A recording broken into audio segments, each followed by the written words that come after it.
The first thing that we would like to show here, first of all, we're using Tableau as a visualization software to visualize our queries. And the first thing that we would like to show is uh, what is the number of teams in each state in the United States. As we can see, California has the most teams in the NBA, as they have four. This would be the Kings, the Clippers, the Lakers, and the Warriors. We also have states such as Texas, which is the next one, with teams such as San Antonio, the Houston Rockets, and the Dallas Mavericks.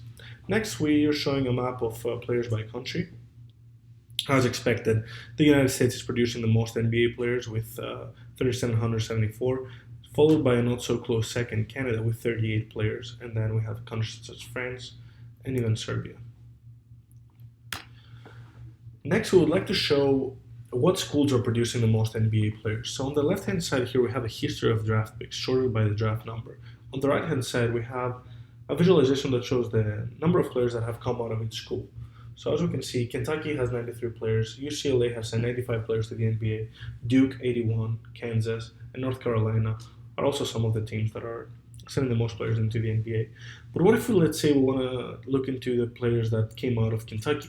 We can just select Kentucky over here, and we're going to get a list of the players that came out of Kentucky along with some other information. We can do the same for Duke, do the same for UCLA, or any other school that we would like.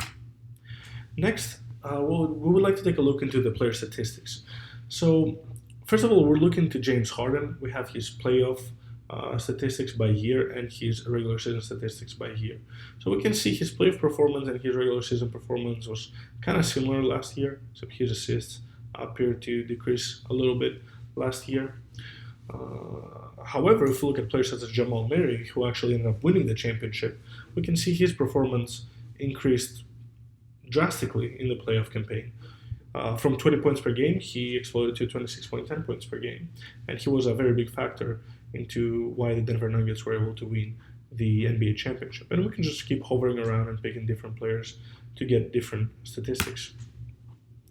Next, we would like to show a comparison between last season and this season's regular season standings. So last season, the best team in the NBA was the Milwaukee Bucks by record, and this year we can see that the Celtics actually have claimed that spot.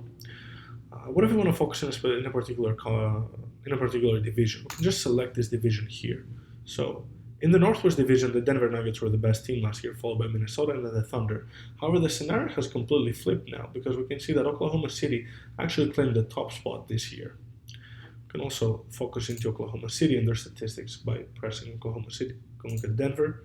We can do the same for other teams. Next, we would like to show how do team statistics change when the pressure is high. When the pressure is high, we define this as comparing regular season statistics to playoff statistics. So, for example, the Milwaukee Bucks, they were the best team by record last year, as already mentioned. However, they were only able to get one win in the playoffs. So that was definitely a big upset that they didn't get very far in the playoffs. And we can see that maybe one of the reasons why this happened is because they actually allowed 10 more points in the playoffs than they actually did during the regular season campaign. On the other hand, the Denver Nuggets, who actually won the championship, we can see that their performance actually improved, especially in defense, as their opponent's point per game decreased by 7 points. Lastly, one of the hottest topics in the NBA right now is who the MVP award is going to land to.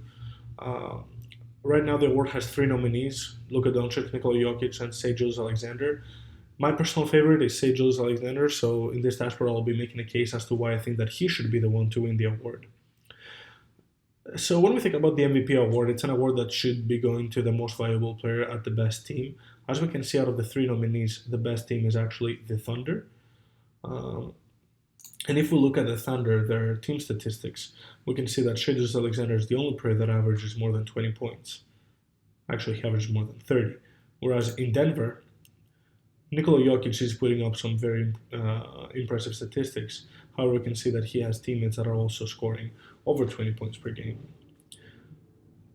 So that being said, I believe that Shai Gilgeous-Alexander is responsible for a bigger part of his team's success, and that's why I think that he should be crowned the MVP.